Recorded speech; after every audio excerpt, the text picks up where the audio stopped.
Good morning friends, welcome to Study Globe. दोस्तों स्वागत है आपका अपने चैनल स्टडी ग्लोब में। आपकी सफलता हमारा संकल्प। जैसा कि आप सभी जानते हैं दोस्तों, हम डेली बेसिस पर मंडे टू फ्राइडे सुबह 10:30 बजे दोस्तों जनरल साइंस के इंपॉर्टेंट एमसीक्यूज डिस्कस करते हैं, जो आपके आने वाले एग्जाम के लिए दोस्तों बहुत इंपॉर्टेंट होने वाले हैं। चाहे वो आपका एग्जाम दोस्तों एसएससी सीजीएल का हो, सीएचएसएल का हो, CPO SI, NTPC group D या कोई भी आपका स्टेट एग्जाम हो। दोस्तों इस सेशन में हम प्रीवियस ईयर क्वेश्चन डिस्कस करते हैं, साथ में एक्सपेक्टेड क्वेश्चन, न्यूमेरिकल्स, थ्योरी। दोस्तों आज इस सेशन का है 49वां दिन। ठीक है, चलिए बिना देरी करे आज का सेशन हम शुरू करते हैं। क्वेश्चन नंबर 1 दोस्तों आपके सामने यह है, जल्दी से करेंगे आप लोग सॉल्व। बताइए दोस्तों इसका आंसर क्या होगा, जल्दी से आंसर कीजिए। चलिए बताइए दोस्तों इसका आंसर क्या होगा। 2 केजी के एक द्रव्यमान वाली वस्तु को ऊपर की ओर 20 मीटर पर सेकंड के प्रारंभिक वेग से फेंका जाता है, तो 2 सेकंड बाद उसकी गतिज ऊर्जा कितनी होगी। चलिए आंसर कीजिए, बताइए इसका आंसर क्या होगा दोस्तों। तो दोस्तों जैसा कि आप देख पा रहे हैं, मान लीजिए दोस्तों कोई एम द्रव्यमान की वस्तु है, ठीक है, जिसको दोस्तों हम कहाँ फेंक रहे हैं, ऊपर की ओर फेंक रहे हैं। ठीक है, तो दोस्तों 2 सेकंड बाद मान लीजिए एच ऊंचाई तक जाती है दोस्तों। ठीक है, टाइम कितना लेती है, 2 सेकंड। तो दोस्तों यहाँ पर इसका अंतिम वेग कितना हो जाएगा, क्योंकि दोस्तों एक पोजीशन पर जाते जाते वस्तु रुक जाती है, तो 10 पर दोस्तों की जो अंतिम वेग होगा, फाइनल वेलोसिटी होगी, वो दोस्तों कितनी हो जाएगी, 0 हो जाएगी। तो दोस्तों आपको क्या दिया है, आपको प्रारंभिक वेग कितना था, 20 मीटर पर सेकंड। अंतिम वेग आपका फाइनल वेलोसिटी कितनी आ गई, 0। टाइम दिया है दोस्तों आपको कितना, 2 सेकंड। ठीक है दोस्तों, आपको निकालना क्या है दोस्तों, काइनेटिक एनर्जी। तो काइनेटिक एनर्जी क्या होती है, आपकी गतिज ऊर्जा क्या होती है, हाफ एम वी स्क्वायर। तो 1/2 दोस्तों, एम की वैल्यू आपको कितनी दे रखी है, 2 किलो। ठीक है, और दोस्तों वेलोसिटी हम यहाँ पे कौन सी लेंगे, फाइनल वेलोसिटी लेंगे। क्यों लेंगे, क्योंकि उन्होंने क्या पूछा है, 2 सेकंड बाद की गतिज ऊर्जा। तो 2 सेकंड बाद का वेग दोस्तों क्या हो रहा है आपका, अंतिम वेग, जो कि कितना दिया है, 0। तो दोस्तों 0 का स्क्वायर क्या होगा, 0, यानी सब क्या हो जाएगा, 0। तो दोस्तों आपकी गतिज ऊर्जा का कितनी आ जाएगी, 0। ठीक है, 0 जूल आपकी गतिज ऊर्जा हो जाएगी दोस्तों। तो ऑप्शन डी आपका बिल्कुल सही आंसर हो जाएगा। ठीक है दोस्तों, अगर कोई भी डाउट है तो आप लोग कमेंट सेक्शन में जरूर बताएं। ठीक है, चलिए नेक्स्ट क्वेश्चन में चलते हैं, क्वेश्चन नंबर 2 पर। चलिए आंसर कीजिए जल्दी से, बताइए दोस्तों इसका आंसर क्या होगा। एक वस्तु स्थिर स्थिति से आरंभ होकर 4 मीटर पर सेकंड स्क्वायर के निरंतर त्वरण से स्थानांतरित होती है, तो 8 सेकंड बाद इसकी गति क्या होगी। चलिए बताइए, आंसर कीजिए दोस्तों। बताइए दोस्तों इसका आंसर क्या होगा। कोई वस्तु है दोस्तों, उसका प्रारंभिक वेग कितना होगा, 0 होगा। ठीक है, तो कितने त्वरण से दोस्तों चल रही है वो, आपके 4 मीटर पर सेकंड स्क्वायर के त्वरण से चल रही है दोस्तों। कितने टाइम, तो 8 सेकंड बाद आपसे पूछा है, 8 सेकंड बाद उसका दोस्तों गति क्या होगी। यानी आपसे अंतिम वेग पूछा है, फाइनल वेलोसिटी पूछी है, तो ये हमको निकालना है दोस्तों। गति के कौन से समीकरण लाएंगे दोस्तों, पहला क्या होता है, v बराबर u प्लस ए टी। दोस्तों v आपको फाइंड करना है। ठीक है, u आपको कितना दे रखा है दोस्तों, 0। त्वरण दोस्तों आपको कितना दे रखा है, 4। टी आपका दोस्तों कितना है, टाइम 8 सेकंड। सॉल्व कर लेंगे दोस्तों, 8 4 जा 32 मीटर पर सेकंड। यानी दोस्तों आपका अंतिम वेग कितना हो जाएगा, 8 सेकंड बाद गति गति कितनी हो जाएगी दोस्तों, 32 मीटर पर सेकंड। ठीक है, तो ऑप्शन बी आपका बिल्कुल सही आंसर हो जाएगा। ठीक है, चलिए उम्मीद है दोस्तों आप लोगों को समझ में आ रहा होगा। चलिए नेक्स्ट क्वेश्चन पर चलते हैं, क्वेश्चन नंबर 3 पर। चलिए जल्दी से आंसर करेंगे आप लोग। बताइए, in the eye with the far sightedness, दूरदृष्टि दोष वाली आंख में क्या होता है। जल्दी बताइए दोस्तों। रेटिना के सामने प्रकाश किरणें अभिसारित होती हैं, प्रकाश किरणें गर्त में अभिसारित होती हैं, कॉर्निया खराब हो जाती है, या रेटिना के पीछे प्रकाश किरणें अभिसारित होती है। बताइए दोस्तों आपका आंसर क्या होगा, जल्दी से आंसर कीजिए दोस्तों।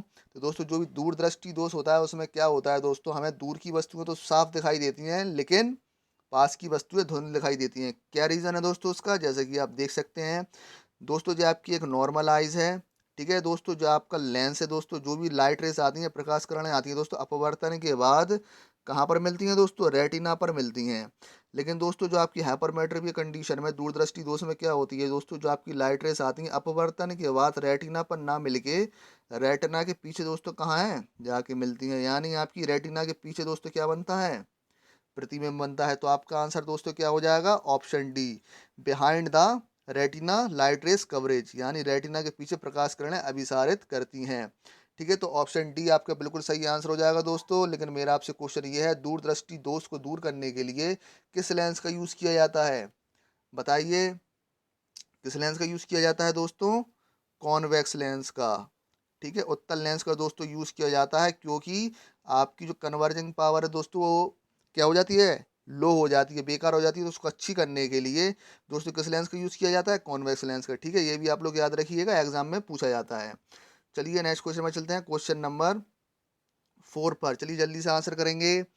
बेशमर प्रक्रिया का उपयोग किसमें होता है? और दोस्तों जिन्होंने भी अभी तक सेशन को लाइक नहीं किया है, तो सेशन को आप लोग ज़्यादा से ज़्यादा लाइक करें दोस्तों, ज़्यादा से ज़्यादा अपने फ्रेंडों में शेयर करें। ठीक है, और जो भी चैनल पर नए आए हुए हैं तो चैनल को सब्सक्राइब करना ना भूलें।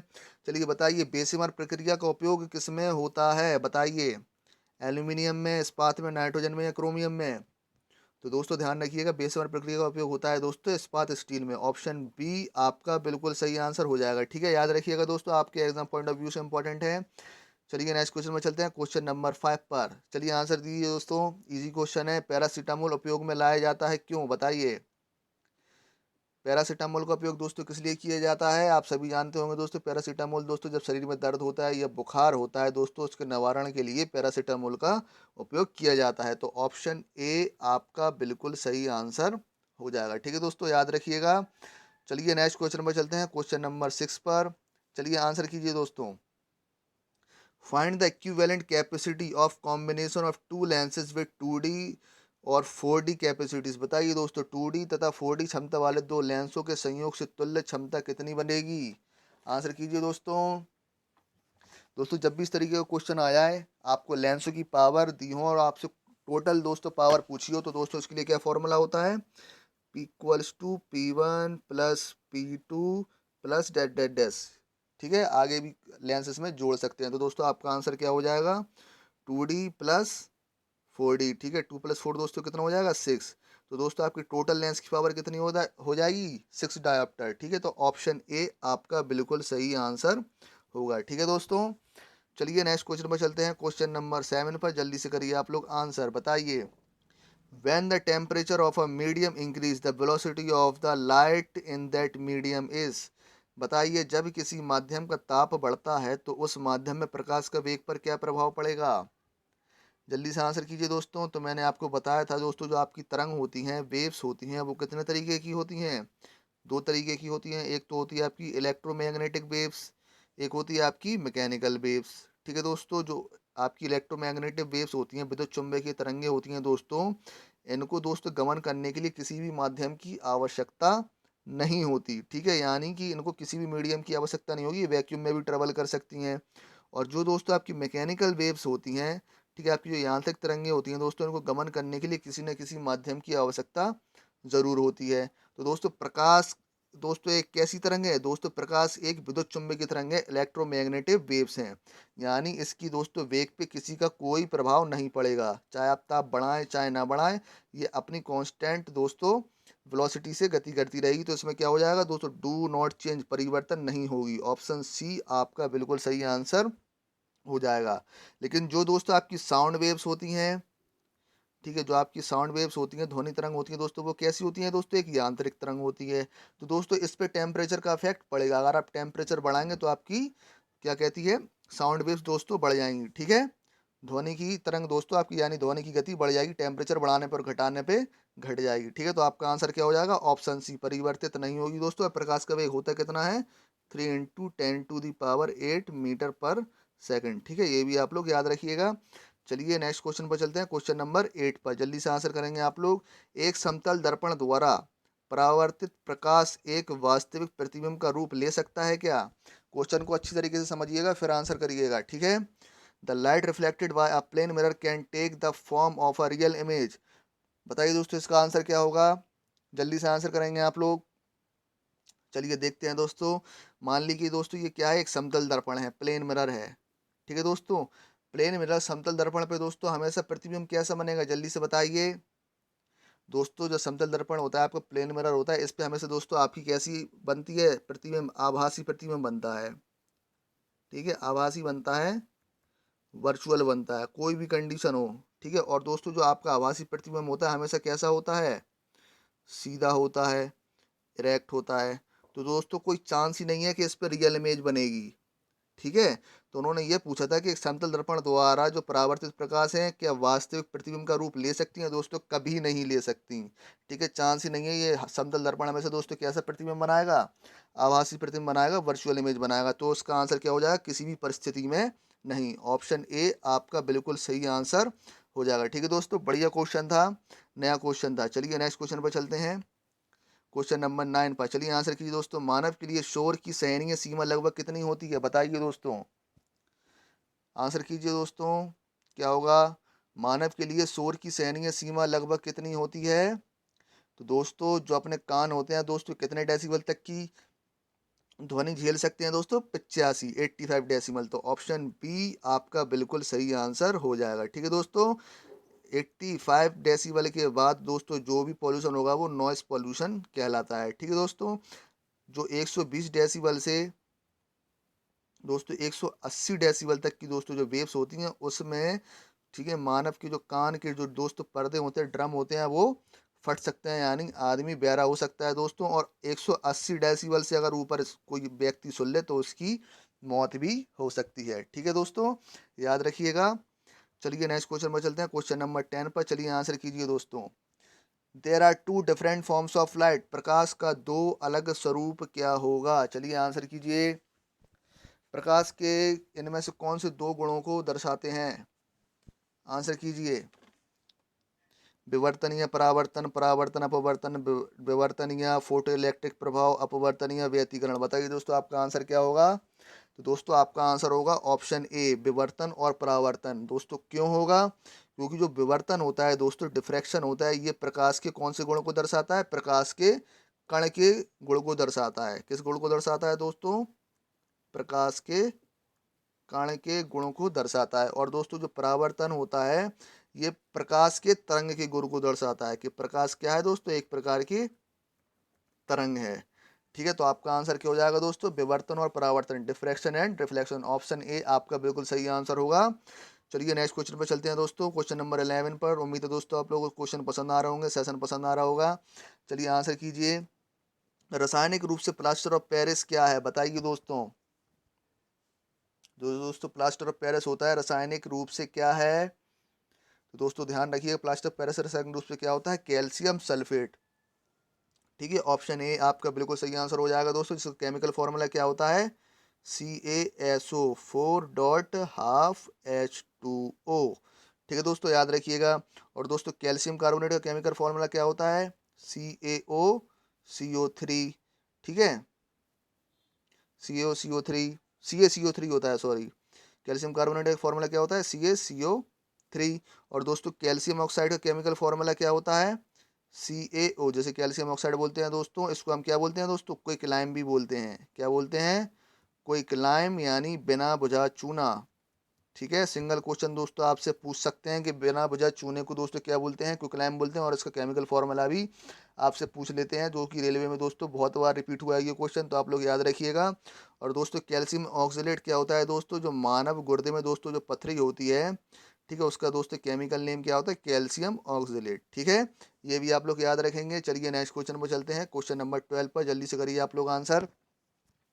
चिकित्सकों द्वारा संज्ञाहरण के रूप में उपयोग की जाने वाली लाफिंग गैस क्या होती है। तो दोस्तों जो लाफिंग गैस, हास्य गैस होती है दोस्तों, क्या होती है, नाइट्रस ऑक्साइड, N2O। तो आपका आंसर क्या हो जाएगा, ऑप्शन सी आपका बिल्कुल सही आंसर हो जाएगा। ठीक है दोस्तों, नाइट्रस ऑक्साइड आपका बिल्कुल सही आंसर हो जाएगा। इजी क्वेश्चन था दोस्तों, याद रखिएगा। इसका केमिकल फॉर्मूला भी आप लोग याद रखेंगे। ठीक है, चलिए नेक्स्ट क्वेश्चन में चलते हैं, क्वेश्चन नंबर 13 पर। जल्दी से आंसर करिए। दो समतलीय शीशे एक दूसरे के समांतर रखे हैं, यदि एक वस्तु इन तीनों के बीच रख दी जाए तो कुल कितने प्रतिबिंब बनेंगे, बताइए दोस्तों। जल्दी से आंसर कीजिए, क्या होगा इसका आंसर। दोस्तों जब दो प्रतिबिंब, ठीक है, जब दो समतल दर्पण दोस्तों एक दूसरे के समांतर क्रम में रखे जाते हैं दोस्तों, इनके बीच में अगर कोई भी ऑब्जेक्ट रखा होगा तो दोस्तों इसकी प्रतिबिंब कैसे बनेंगे, अनंत बनेंगे, इनफाइनाइट बनेंगे। ठीक है, तो ऑप्शन बी आपका बिल्कुल सही आंसर हो जाएगा। ठीक है दोस्तों, इजी क्वेश्चन था, याद रखिएगा। चलिए नेक्स्ट क्वेश्चन पर चलते हैं, क्वेश्चन नंबर 14 पर। चलिए आंसर कीजिए दोस्तों जल्दी से। यदि अपशिष्ट पदार्थ पेयजल के स्रोत को दूषित करता है तो निम्नलिखित में से कौन सी बीमारियां फैल जाएंगी। बताइए दोस्तों, यानी आपसे सीधा सीधा ये पूछा गया इनमें से कौन सी बीमारी दूषित जल से होती है। बताइए, स्कर्वी, टाइफाइड, मलेरिया या एनीमिया। आंसर कीजिए दोस्तों, क्या होगा दोस्तों आंसर बताइए जल्दी से। दूषित पानी से पीने से दोस्तों इनमें से कौन सी बीमारी होती है। तो दोस्तों आपका आंसर क्या हो जाएगा, टाइफाइड। ठीक है, ऑप्शन बी आपका बिल्कुल सही आंसर हो जाएगा दोस्तों। जो टाइफाइड बीमारी होती है, आप दूषित जल अगर आप पॉल्यूटेड वाटर दोस्तों पिएंगे तो आपको दोस्तों कौन सी बीमारी होने का खतरा है, टाइफाइड। ठीक है दोस्तों, और स्कर्वी में दोस्तों क्या होता है, आपके मसूड़ों में सूजन आ जाती है या मसूड़ों में दोस्तों क्या निकलने लगता है, खून। और मलेरिया तो आप जानते हैं मच्छर द्वारा फैलाता है दोस्तों। और एनीमिया क्या होता है, रक्त की कमी को दोस्तों क्या बोलते हैं, एनीमिया बोलते हैं। ठीक है, तो याद रखिएगा दोस्तों, इस क्वेश्चन का आंसर आपका ऑप्शन बी हो जाएगा, टाइफाइड। चलिए नेक्स्ट क्वेश्चन पर चलते हैं, क्वेश्चन नंबर 15 पर। चलिए आंसर कीजिए। प्रकाश का रंग निश्चित किया जाता है, बताइए किसके कारण। आंसर कीजिए दोस्तों जल्दी से। प्रकाश का रंग निश्चित किया जाता है किसके कारण, जल्दी से आंसर कीजिए दोस्तों। तो आप सभी जानते हैं दोस्तों, जो लाल कलर होता है आपका, रेड कलर होता है, इसकी वेवलेंथ कैसी होती है, ज़्यादा होती है। और दोस्तों जो आपका वायोलेट कलर होता है, बैगनी होता है दोस्तों, इसकी वेवलेंथ कैसी होती है, कम होती है दोस्तों। तो इससे हमें क्या सिद्ध हो रहा है कि प्रकाश का रंग दोस्तों हमें किससे पता चलता है, तरंग दैर्ध्य से, वेवलेंथ से। तो ऑप्शन सी आपका बिल्कुल सही आंसर हो जाएगा। ठीक है, चलिए नेक्स्ट क्वेश्चन पर चलते हैं, क्वेश्चन नंबर 16 पर। जल्दी से करिए आप लोग आंसर। बताइए कौन सा एंजाइम ग्लूकोज को इथेनॉल में परिवर्तित कर सकता है। आंसर कीजिए, which enzyme can convert glucose into ethanol. दोस्तों ध्यान रखिएगा, ग्लूकोज को इथेनॉल में कौन सा एंजाइम कन्वर्ट करता है, जैसे दोस्तों इथेनॉल को हम क्या बोलते हैं, इथाइल अल्कोहल भी बोलते हैं। ठीक है, तो दोस्तों जाइमेस एंजाइम आपका ग्लूकोज को किस में कन्वर्ट कर देता है, इथेनॉल में। ठीक है, ऑप्शन ए आपका बिल्कुल सही आंसर हो जाएगा दोस्तों। याद रखिएगा, ग्लूकोज को इथेनॉल या इथाइल अल्कोहल में दोस्तों कौन कन्वर्ट करता है, जाइमेस एंजाइम। ठीक है, तो ऑप्शन ए आपका बिल्कुल सही आंसर हो जाएगा। चलिए नेक्स्ट क्वेश्चन पर चलते हैं, क्वेश्चन नंबर 17 पर। चलिए आंसर कीजिए। कोशिकीय श्वसन के दौरान जारी ऊर्जा को डैश में संग्रहित किया जाता है, बताइए। The energy release during the cellular respiration is stored in. क्या हो जाएगा दोस्तों आपका आंसर, कोशिकीय श्वसन के दौरान जारी ऊर्जा को दोस्तों किस में संग्रहित किया जाता है, एटीपी के रूप में, ग्लूकोज के रूप में, फेफड़े या इलियम के रूप में। बताइए, तो दोस्तों आपका आंसर क्या हो जाएगा, ऑप्शन ए एटीपी। ठीक है दोस्तों, एटीपी के रूप में दोस्तों ऊर्जा संग्रहित की जाती है। ठीक है दोस्तों, एटीपी का फुल फॉर्म क्या होता है, जल्दी से बताएंगे आप लोग, क्या होता है दोस्तों, एडनोसाइन ट्राईफॉस्फेट। ठीक है, एटीपी का दोस्तों फुल फॉर्म भी याद रखिएगा, एग्जाम में पूछ सकते हैं, एडेनोसिन ट्राइफॉस्फेट। ठीक है दोस्तों, जो कोशिकीय श्वसन के दौरान जारी जो ऊर्जा होती है दोस्तों आपकी एटीपी के रूप में संग्रहित हो जाती है। तो ऑप्शन ए आपका बिल्कुल सही आंसर होगा। चलिए नेक्स्ट क्वेश्चन पर चलते हैं, क्वेश्चन नंबर 18 पर। चलिए आंसर कीजिए दोस्तों। रोगी के पेट के अंदर जाँच करने के लिए डॉक्टरों द्वारा जो दोस्तों एंडोस्कोप का उपयोग होता है वो किस सिद्धांत पर कार्य करता है, जल्दी से आंसर करिए आप लोग। एंडोस्कोप किस सिद्धांत पर कार्य करता है, जल्दी से आंसर करेंगे। दोस्तों ध्यान रखिएगा, एंडोस्कोप आपका total internal reflection of light. ठीक है, ऑप्शन डी आपका बिल्कुल सही आंसर हो जाएगा दोस्तों। एंडोस्कोप आपका total internal reflection of light पर वर्क करता है, ऑप्शन डी आपका बिल्कुल सही आंसर हो जाएगा। ठीक है, चलिए नेक्स्ट क्वेश्चन पर चलते हैं, क्वेश्चन नंबर 19 पर। चलिए आंसर कीजिए दोस्तों जल्दी से। समुद्र में जल का रंग नीला दिखता है, बताइए किस कारण। जल्दी से आंसर कीजिए दोस्तों, किस कारण से समुद्र का जल नीला दिखाई देता है। आंसर कीजिए दोस्तों जल्दी से, बताइए इसका आंसर क्या होगा। तो दोस्तों इसका आंसर हो जाएगा आपका ऑप्शन डी, जल के अणुओं द्वारा नीले प्रकाश का प्रकीर्ण। ठीक है दोस्तों, इसके रेटिंग में blue light by water molecules. तो दोस्तों जो प्रकीर्ण होता क्या है ये आप थोड़ा समझ लीजिए दोस्तों। जब भी दोस्तों प्रकाश कण किसी ऐसे माध्यम से निकले जहाँ पर दोस्तों एक सूक्ष्म कण हो, छोटे छोटे कण हो। ठीक है, मान लीजिए दोस्तों जो आपकी एटमॉस्फेयर दोस्तों इधर पे क्या होते हैं दोस्तों, छोटे छोटे दोस्तों धूल के कण होते हैं, जिससे दोस्तों क्या होती है, प्रकाश कण टकराती है और दोस्तों क्या हो जाती है, स्कैटर्ड हो जाती है, यानी चारों तरफ फैल जाती है। फिर दोस्तों ये आगे के कण से टकराएगी, फिर चारों तरफ फैल जाएगी। ठीक है दोस्तों, इस तरीके से ये कलर फैल जाता है।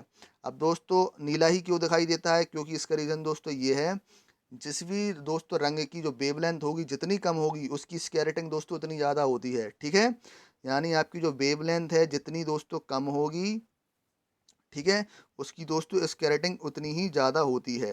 ठीक है, यानी दोस्तों नीले रंग की दोस्तों वेवलेंथ कैसी होती है, कम होती है दोस्तों, इसलिए इसकी प्रकीर्णन स्कैटरिंग सबसे ज़्यादा होती है, इसलिए दोस्तों हमें समुद्र नीला और आसमान दोस्तों नीला दिखाई देता है। तो ऑप्शन डी आपका बिल्कुल सही आंसर हो जाएगा। ठीक है, चलिए नेक्स्ट क्वेश्चन पे चलते हैं दोस्तों। आज का लास्ट क्वेश्चन है क्वेश्चन नंबर 20 दोस्तों, और लास्ट में कमेंट सेक्शन में जरूर बताइएगा अगर आपने 20 में से कितने क्वेश्चन किए हैं। ठीक है, चलिए क्वेश्चन नंबर 20 का आंसर करेंगे आप लोग जल्दी से आंसर कीजिए।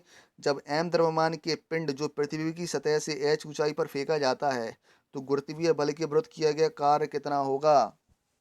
आंसर कीजिए दोस्तों। तो दोस्तों कार्य बराबर क्या होता है, वर्क इक्वल टू क्या होता है, F into S cos theta. ठीक है दोस्तों, यानी जो बल और विस्थापन के बीच का कोण दोस्तों आपका क्या होता है, कॉस थीटा। ठीक है, तो उन्होंने क्या कहा, कोई m द्रव्यमान की वस्तु थी दोस्तों, उसको कहाँ फेंका गया दोस्तों, h ऊंचाई पर फेंक दिया गया। ठीक है, यानी दोस्तों आपकी वो वस्तु यहाँ तक आ गई। ठीक है, फिर उन्होंने क्या कहा, तो गुरुत्वीय बल के विरुद्ध किया गया कार्य क्या होगा? तो दोस्तों अब नीचे क्या लग रहा होगा दोस्तों, एक गुरुत्वीय बल लग रहा होगा mg। और दोस्तों जब वस्तुकार ऊपर फेंक रहे हैं तो जो आपका दोस्तों गुरुत्वीय बल है, इससे थोड़ा सा ज़्यादा बल आप ऊपर फेंकने के लिए लगा रहे होंगे। ठीक है, यानी ऊपर की ओर भी दोस्तों आपको कितना लग रहा होगा दोस्तों बल, mg, लेकिन गुरुत्वीय बल से थोड़ा सा ज़्यादा, जब तो वस्तु ऊपर तक जा पा रही है। ठीक है, तो आप देख पा रहे हैं दोस्तों जो आपका बल है कितना है, फोर्स आप कितना लगा रहे हैं, mg। ठीक है, और डिस्प्लेसमेंट दोस्तों आप कितना हो रहा है, h ऊंचाई तक। और दोस्तों जो वस्तु आप ऊपर जो बल लगा रहे हैं और उसमें जो आपका h ऊंचाई का विस्थापन हो रहा है, इनमें दोस्तों कितने डिग्री का कोण बन रहा है, जल्दी से बताइए। तो दोस्तों इनमें कितने डिग्री का कोण बन रहा है, कॉस 0 डिग्री का कोण बन रहा है, तो कॉस 0। तो दोस्तों कॉस 0 की वैल्यू क्या होती है, 1। तो दोस्तों आपका आंसर क्या आ जाएगा, mgh। ठीक है, तो ऑप्शन ए आपका बिल्कुल सही आंसर हो जाएगा दोस्तों। और ध्यान रखिए, कई बच्चे कहेंगे दोस्तों इसका आंसर तो माइनस mgh आएगा, लेकिन दोस्तों माइनस mgh इसलिए नहीं आएगा क्योंकि आपसे पूछा क्या गया है, गुरुत्वीय बल के विरुद्ध, यानी ये आपके द्वारा पूछ रहे हैं। ठीक है, तो इसलिए इधर पे दोस्तों नेगेटिव साइन का यूज नहीं होगा। ठीक है, ध्यान रखिएगा। तो आपका आंसर क्या हो जाएगा, mgh। ठीक है, अगर आपको कोई भी डाउट आता है तो आप लोग कमेंट सेक्शन में दोस्तों जरूर बताएं। अगर आपको सेशन अच्छा लगा हो तो आप लोग सेशन को ज़्यादा से ज़्यादा लाइक करें दोस्तों, ज़्यादा से ज़्यादा अपने फ्रेंडों में शेयर करें। ठीक है, और जो भी चैनल पर नए आए हुए हैं तो चैनल को सब्सक्राइब जरूर करें और बेल आइकन जरूर प्रेस करें, जिससे आपको आने वाले नोटिफिकेशन मिल सकें। ठीक है, और इस वीडियो की पीडीएफ के लिए मेरा टेलीग्राम चैनल ज्वाइन करें, जिसका लिंक आपको नीचे डिस्क्रिप्शन बॉक्स में मिल जाएगा दोस्तों। टेलीग्राम चैनल का नाम है स्टडी ग्लोब। चलिए दोस्तों, कल मिलते हैं सेम टाइम सेम प्लेस पर। Thank you, bye bye.